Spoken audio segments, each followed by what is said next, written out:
नाज़रीन आदाब, अली वारसी एक मरतबा फिर नया दौर के प्लेटफ़ॉर्म से आपके सामने हाज़िर है। मेरे साथ इस वक़्त ताहिर इमरान मियाँ मौजूद हैं जो कि एविएशन के एक्सपर्ट हैं, सहाफ़ी के तौर पर इसको बहुत डिटेल में कवर करते हैं और पाकिस्तान इंटरनेशनल एयरलाइंस पीआईए की जो आज निष्कारी हुई है जिसमें 135 अरब रुपए आरिफ हबीब कंसोर्शियम जो है जिसके अंदर 3 बिडर्स थे जिसमें सिटी स्कूल ग्रुप है, आरिफ हबीब खुद है और साथ जो है वो मौजूद हैं लेक सिटी ग्रुप यानी ये आपके गौहर एजाज साहब। इन्होंने जो है वो 135 बिलियन की जो बिड दी है वो कामयाब हो गई है और ये एक इस वक़्त जो है वो सबसे बड़ा पाकिस्तान के अंदर खबर है।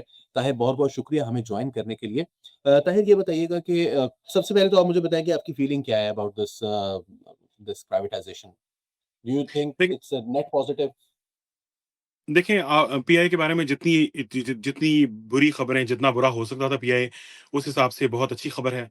और मेरे नज़दीक out of all of the bidders जो आरिफ हबीब है, पैसे के हिसाब से और बाकी सारी एक्सपर्टीज़ के हिसाब से तो नहीं ख़ैर, लेकिन पैसे के हिसाब से उनके पास पैसा है, वो मैनेज कर सकते हैं। सबसे इम्पोर्टेंट बात ये है कि उनके भाइयों के साथ ताल्लुकात अच्छे हैं, तो उसको भी मैनेज कर सकते हैं। तो इंटरफेरेंस को काफ़ी हद तक वो मैनेज कर लेंगे और मैं समझता हूँ कि इस सारी सिचुएशन में it's a good news. It's a good news लेकिन मैं अभी देख रहा था बहुत सारे लोग जो हैं वो उस पर तनकीद भी कर रहे हैं। वो कह रहे हैं कि बहुत सस्ती बिकी। 10 अरब रुपए जो है वो उनको गवर्नमेंट की टोकरी में आएँगे। बाकी सारे के सारे जो हैं वो तो उन्होंने 125 अरब रुपए वो उन्होंने बुनियादी तौर पर लोगों को वो उसी के अंदर इन्वेस्ट करने जो कि उनका अपना बिज़नेस है। ये तनकीद हो रही है। आप इस पर क्या कहेंगे? देखिए शाहिद खाकान अब्बासी साहब ने बड़ा एक मशहूर लाइन कही थी कि पीआईए अगर आपको किसी को फ्री में देनी पड़ती है और साथ पैसे देने पड़ते हैं कि ये लो भाई, इसको चला लो, हमारे सर से उतार लो, सो वो भी घाटे का सौदा नहीं है। तो ऐसे लोग एक तो जाहिल हैं, उनको बिल्कुल पता नहीं है कि मसला क्या है। दूसरे नंबर पे वो सियासी वजूहात की वजह से सारा कर रहे हैं। तीसरे नंबर पे उनको अब तक समझ आ जानी चाहिए कि पीआईए अगर प्राइवेट सेक्टर की बजाय पब्लिक सेक्टर में चल सकती होती, तो वो नून लीग की हुकूमत चला सकती थी उसको। नून लीग की हुकूमत ने पिछले 10 साल में 2 बार ट्राई की है, दोनों दफ़ा फेल हुए हैं, तो वो नहीं चल सकती।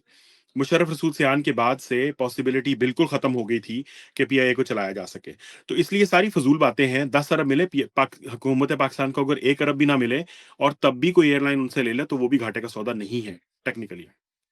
अच्छा, अब ये ज़रा बताइए ना फिर कि अगर पीएमएलएन से नहीं चली और आपका ख़्याल है कि वो बेस्ट प्लेस थे यानी अगर किसी कोई चला सकता था, वो चला सकते थे, वो भी नहीं चला सके, तो आरिफ हबीब चला लेगा। क्या हमारा एंड गोल क्या है इसको सर से उतारना? या यू थिंक कि there is a chance it can be turn around? देखिए, आरिफ अभी पिछली दफ़ा भी इंटरेस्टेड था, जो पहली दफ़ा बोली का दौर हुआ था। उन्होंने इस दफ़ा सीरियसनेस और बाकायदे इसलिए आए हैं कि उन्होंने उनको भाइयों ने बैठ के, यानी हाफ़िज़ साहब ने बैठ के और हुकूमत ने बैठ के यकीन दिलाया है कि भाई हम टाँग नहीं अड़ाएँगे, हम कोशिश करेंगे कि बाकी सारे लोगों जो टाँग अड़ाने वाले हैं उनको साइड पे रखें और आपको खुला मौका दिया जाएगा। तो उन एश्योरेंसेस के बाद जीएसटी में जो उनको गुंजाइश थी कि उसके बाद चंद और गुंजाइशें देने के बाद जाके उन्होंने ये फैसला किया है और वो मैनेज कर सकते हैं। इतना बड़ा कारोबारी ग्रुप है पाकिस्तान के अंदर, इतना बड़ा काम कर रहे हैं। अब तो सुनने में ये आ रहा है कि फौजी फर्टिलाइज़र भी उनके साथ शामिल हो रहा है इस कंसोर्शियम के अंदर। सो अगर वो भी हो जाते हैं, तो मैं ये समझता हूँ कि उसके बाद उन्होंने फैसला किया है। नून लीग की हुकूमत इसलिए चला नहीं सकी क्योंकि नून लीग की हुकूमत के वक़्त में उस वक़्त भाइयों को ख्वाब आ रहे थे इमरान खान के। अब जब भाइयों को इमरान खान के ख्वाब आ रहे थे, तो उन्होंने एक तरफ साकिब निसार को पीआईए पे चढ़ा दिया था, दूसरी तरफ जो है वो दूसरे लोग पीआईए के खिलाफ थे। तो उस सारे प्रोसेस के अंदर नून लीग की जितनी कोशिश थी, वो सारी ही के ऊपर पानी फिर गया था। तो अब हुँ। वो सारा मैदान साफ है, साकिब निसार साहब की बाकियात खत्म हो चुकी हैं, उसका भी जल्दी अंजाम कुछ ना कुछ हो जाएगा। तो मैं ये समझता हूँ कि हालात इस वक़्त साज़गार हैं और अगर आरिफ हबीब ग्रुप कमिटमेंट्स लेके हुकूमत अपनी कमिटमेंट्स पे पूरा उतरती है, तो आई सी अ चांस कि पीआईए को रिवाइव किया जा सके। अगर आप चाहते हैं कि आपका ब्रांड या कारोबार हजारों नाजरीन तक पहुंचे, तो हमारे साथ एडवर्टाइजिंग करें। अपनी प्रोडक्ट को सही ऑडियंस तक पहुंचाने के लिए हमसे राब्ता करें। एडवर्टाइजिंग के लिए नंबर स्क्रीन पर मौजूद है। तो what are the fears here? यानी सब कुछ आप जो बता रहे हैं अभी तक वो पॉज़िटिव ही लग रहा है। इसके अंदर कोई आपको लगता है कि जो मतलब ज़ाहिर है लोग सोचते तो है ना कभी मुझे तो यकीन ही नहीं आता पाकिस्तान में कुछ ठीक भी हो सकता है। देखिए, ठीक होने की जहाँ तक बात है, ऑफ़ कोर्स इसमें रोड ब्लॉक्स होंगे, ज़ाहिर-सी बात है हुकूमत 25% की शराकतदार है, तो हुकूमत अपना हिस्सा रखेगी, कुछ थोड़ी बहुत से रखेगी।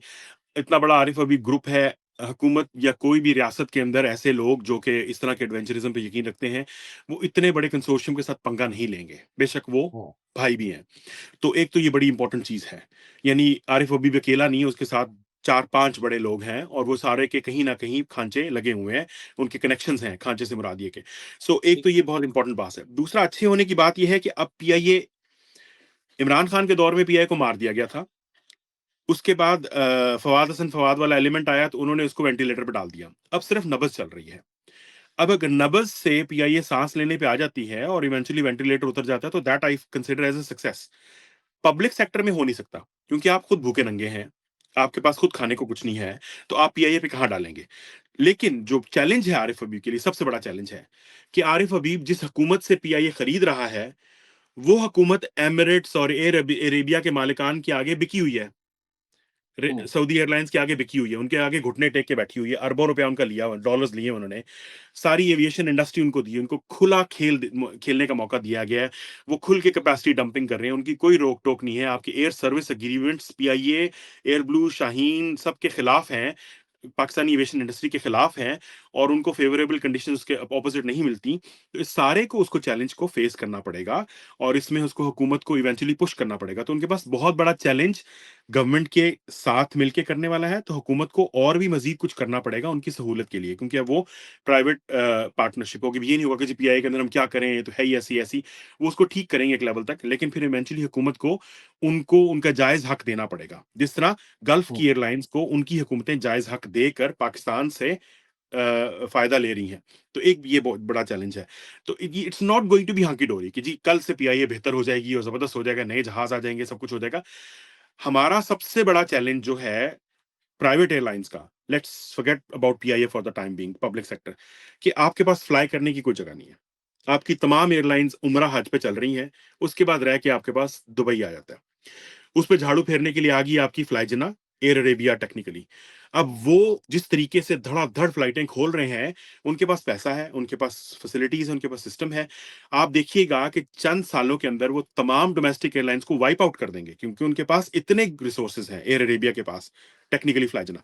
सो इस सारे का मुकाबला करने के लिए हुकूमत को फिर थोड़ी-सी पुश अप करना पड़ेगा, पुश बैक करना पड़ेगा, और उसके अंदर पॉलिसी जो रिक्वायरमेंट्स है वो लानी पड़ेंगी, और ये कारोबारी ग्रुप ला सकेंगे वो इन्फ्लुएंस उनके खिलाफ। सो मैं ये समझता हूँ कि पाकिस्तानी मुसाफिरों के लिए अच्छी खबर है, लेकिन उसके लिए उनको इंतजार करना पड़ेगा। फौरी तौर पे बहुत बड़ी ड्रामेटिक चेंजेस नहीं होंगी। 14 तो तैयार हैं आपके फंक्शनल, 14 के करीब खड़े हुए हैं, उनको तैयार करना, फिर उनको रिप्लेस करना, उनकी जगह नए जहाज लाना, so it will take a lot of time. ठीक। अच्छा, ये 125 अरब रुपए जो हैं, जो कि उन्होंने रीइन्वेस्ट करने हैं, ये क्या उन 14 तैयारों में होने हैं? मतलब इसका इसका मसरफ क्या होगा? क्या इस्तेमाल इसके नज़र आता है? मेरे नज़दीक तो वो नए जहाज़ लेके आएँगे, ड्राई लीज़ पे नए जहाज़ लेके आएँगे, क्योंकि अब उनको पेपरा रूल्स की फ़ॉलो नहीं करनी पड़ेगी, उनको जगह-जगह जाके हाज़िरियाँ नहीं देनी पड़ेंगी। उनके ऊपर जस्टिस जावेद इकबाल जैसा बंदा नहीं चढ़ के बैठा होगा कि चैलेंज क्यों किया? साकिब निसार बुला के हाज़िरियाँ नहीं दे रहा होगा कि ये फ्लाइट क्यों चलाई है, तुम अपनी जेब से दो। तो वो अपनी मर्ज़ी से जहाज़ लेके आएँगे, अपनी मर्ज़ी से जहाज़ सेलेक्ट करेंगे। जो खड़े जहाज़ हैं, उनकी लीज़ेज़ को कुछ को उन्होंने कमिट करना है, कुछ उनके अपने जहाज़ हैं। जो अपने जहाज़ हैं, उनके ऊपर देखें वो क्या इन्वेस्ट करते हैं। हो सकता है वो समझे कि अपने जहाज़ हैं, बिल्कुल फ़ारिग हो चुके हैं, इनके अंदर पैसा लगाने की बजाय इनको बेच दिया जाए और उनकी जगह पे सस्ते आ जाएँगे।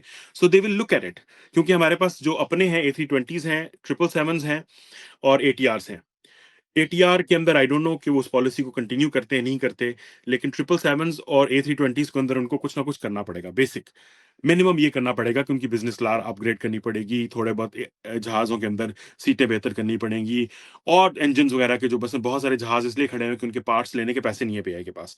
तो फौरी तौर पे वो इन्वेंटरी होगी, लेकिन उससे पहले वो राइट नंबर ऑफ पीपल जो हैं वो अपनी एयरलाइन में इंडक्ट करेंगे। जो पीआई के अंदर ऑलरेडी मौजूद हैं, उनको रखेंगे और बाकियों को लेके आएँगे। ठीक। अच्छा, ये मैंने अभी खुर्रम हुसैन की कुछ देर पहले ट्वीट पढ़ी, जो कि डॉन के इकोनॉमी राइटर हैं और सीनियर जर्नलिस्ट हैं ऑब्वियसली। उन्होंने लिखा कि पिछले साल ब्लू वर्ल्ड सिटी जो है वो इसको 60% हिस्सेस खरीदना चाहती थी, और उसने यही सेम अमाउंट 10 अरब रुपए जो है वो ऑफर किए थे। और इस साल हमने 75% बेच दिया आरिफ हबीब को for the same 10 billion rupees. तो इन दोनों में फ़र्क क्या है? वो ज़रा आप एक्सप्लेन कीजिएगा। इन दोनों में पावे का फ़र्क है। हुँ, हुँ। ब्लू वर्ल्ड सिटी के पास वो नहीं था जो आरिफ हबीब के पास है। ठीक। अब इससे ज़्यादा वज़ाहत कर दूँ या रहने दूँ? करें ना करें, ज़रूरी है। देखो देखो, बात ये है कि ब्लू वर्ल्ड सिटी के पास एक तो राइट अमाउंट ऑफ कंसल्टेंसी नहीं थी, उनके पास वो रिसोर्सेज़ नहीं थे, इन्फॉर्मेशन नहीं थी। हुँ, दूसरे नंबर पे हुकूमत को ये डर था कि ब्लू वर्ल्ड सिटी के हवाले करके वो पहले से भी बुरे हालात में हो जाएँगे। यानी वो गले की हड्डी बन जाएगी, ना निगल सकेंगे, ना उगल सकेंगे। सो हुँ, यहाँ पे उनको एक एश्योरेंसेस हैं, उनके पास सिस्टम है, जिसके तहत उनको यकीन है कि आरिफ हबीब के पास पैसा है। वो कंसल्टेंट्स लेके आए हैं टॉप नॉच दुनिया के, जो कि एविएशन के अंदर एक्सपर्टीज़ रखते हैं। फिर उन्होंने बाकी लोगों को, कारोबारी लोगों को इकट्ठा किया कि it's not just about Arif Habib, it's about other groups as well who are part of it. So that's a wider, यानी वो शख्स चाइना चला गया था, अभी उसने बिड नहीं की थी, वो चाइना जाके चाइनीज़ जहाज़ देख रहा था। यानी वो बिल्कुल ही एक अजीब टेंजेंट के ऊपर था। So that he was non serious, that whole episode was non-serious. Fawad Hassan Fawad was the biggest mistake to be put on a privatization minister. जो ये बंदा था वो स्टूपिड था, उसके पास कोई रिसोर्सेज, कोई नॉलेज नहीं था। तीसरे नंबर पे हुकूमत उसको सीरियस नहीं ले रही थी, हुकूमत के पास खुद एक कैपेसिटी नहीं थी। अब हुकूमत के पास गुंजाइश है, टाइम है, उन्होंने बैठ के, सोच के, कंसल्ट करके, इन लोगों से, स्टेक होल्डर से बात करके पूरा तैयारी की है। उनकी बातों के ऊपर जाके कैबिनेट में बातें हुई हैं, कैबिनेट ने एश्योरेंसेस दी हैं, उन्होंने भाइयों से एश्योरेंसेस ली हैं कि आप जजेस को कंट्रोल में रखेंगे, इनको कंट्रोल में रखेंगे, और उसके बाद आके उन्होंने सीरियस बिड इन प्लेस की है। सो ये ठीक। फ़र्क है। अच्छा तो फाइनली मेरा पैसा क्वेश्चन मैटर नहीं करता। देखो, मैंने शुरू में कहा है कि अगर मुफ्त में देके, पैसे देके चलवानी पड़ती तो 10 अरब या 135 अरब या 85 अरब जो भी मैटर नहीं करते। मैटर करता है कि कौन आपके गले से ये बला उतार के अच्छे तरीके से हैंडल करेगा। अच्छा, अब फाइनली एक सवाल जो बहुत सारे लोग उठा रहे हैं, वो कह रहे हैं कि ये 10 अरब जो है या 135 बिलियन जो है, ये बहुत ही कम अमाउंट थी, 75% तो आपने इसमें सेल कर दिया है। 185 बिलियन डॉलर में यानी कि 50 एक अरब रुपए और देके वो उन्होंने पूरी खरीद सकते थे वो। तो इस क्या ये सस्ती सस्ते में बिक गई है गवर्नमेंट? नहीं, सस्ते में, मैंने वही कहा, पैसा मैटर नहीं करता। जितने पैसे उन्होंने दिए हैं, इसमें 4 एयरलाइन्स वो खड़ी कर सकते हैं, स्क्रैच से। हुँ, हुँ, ऑनेस्टली, पीआईए से बेहतर एयरलाइन्स खड़ी कर सकते हैं। सो आप बुनियादी तौर पे देखें कि आपका एक प्रॉब्लम है।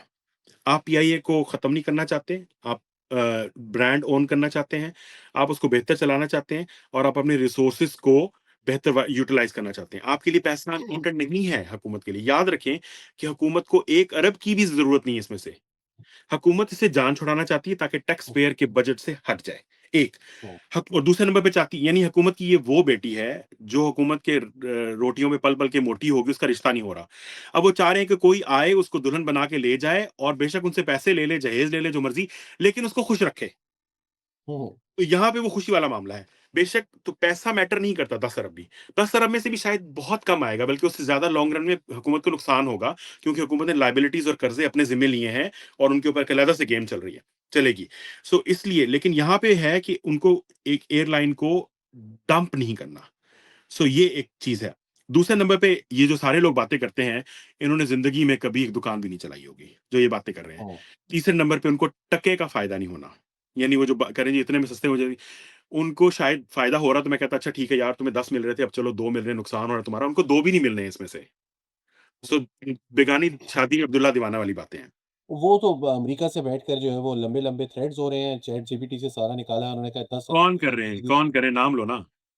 नाम नहीं मैं लेना चाहता। मुहित पीरज़ादा आ गए, ये शहबाज़ नहीं, गिल मोहित लगाओ। मिर्ज़ा नहीं, नहीं वो जो है ना ड्रॉप साइट वाले भाई साहब, अच्छा, नाम मुझे असल में भूला हुआ है, इत्तेफ़ा करें। तो बात ये कि करने दें।